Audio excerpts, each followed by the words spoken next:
ಅಸ್ಸಲಾಮು ಅಲೈಕುಂ. ಪ್ರವಾದಿ ಮುಹಮ್ಮದ್ ಸಲ್ಲಲ್ಲಾಹು ಅಲೈಹಿ ವಸಲ್ಲಂ ಹೇಳಿದರು, ಮನುಷ್ಯರ ಪಾಪಗಳಿಗೆ ನಮ್ಮೆಲ್ಲರ ಸೃಷ್ಟಿಕರ್ತನಾದ ಆ ದೇವನು ತಕ್ಷಣ ಹಿಡಿಯುವ ಹಾಗಿದ್ದರೆ ಯಾವ ಒಬ್ಬ ವ್ಯಕ್ತಿಗೂ ಸಹ ಒಂದು ಹನಿ ನೀರು ಸಿಗುತ್ತಿರಲಿಲ್ಲ ಎಂದು ಹೇಳುತ್ತಾರೆ.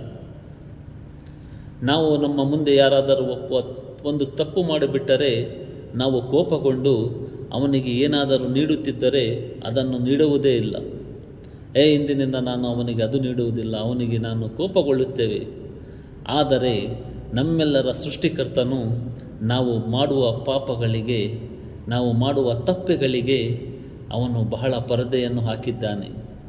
ಅದು ಇನ್ನೊಬ್ಬರಿಗೆ ಅವನು ತಿಳಿಸುವುದಿಲ್ಲ.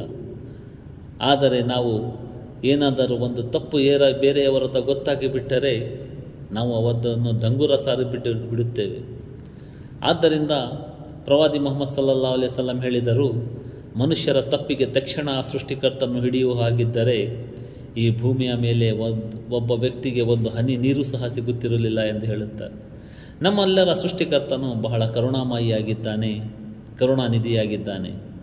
ಅವನಿಗೆ ಗೊತ್ತು ನಾವು ತಪ್ಪುಗಳನ್ನು ಮಾಡುತ್ತೇವೆ, ಪಾಪಗಳನ್ನು ಮಾಡುತ್ತೇವೆ ಎಂದು.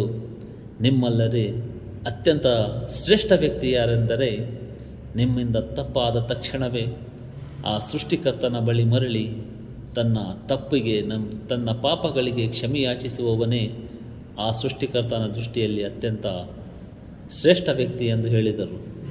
ಬನ್ನಿ, ನಾವು ತಪ್ಪು ದಾಳಿ ಹಿಡಿದಿದ್ದರೆ, ನಮ್ಮಲ್ಲಿ ಕೆಟ್ಟ ಹವ್ಯಾಸಗಳಿದ್ದರೆ ನಾವು ಅದನ್ನು ತೊರೆದು ಆ ಸೃಷ್ಟಿಕರ್ತನ ಬಳಿ ಮರಳಿ ನಮ್ಮ ಪಾಪಗಳಿಗೆ ಕ್ಷಮೆಯಾಚಿಸಿ ಇಂದಿನಿಂದ ನಮ್ಮ ಜೀವನವನ್ನು ಉತ್ತಮಪಡಿಸಿಕೊಳ್ಳೋಣ.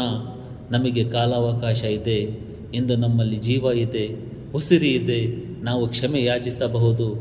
ನಮ್ಮ ಉಸಿರು ನಿಂತ ಮೇಲೆ, ನಮ್ಮ ಕೊನೆಯ ದಿನ ಬಂದ ಮೇಲೆ ನಾವು ಕ್ಷಮೆ ಯಾಚಿಸಿದರೆ ಏನು ಪ್ರಯೋಜನವಿಲ್ಲ.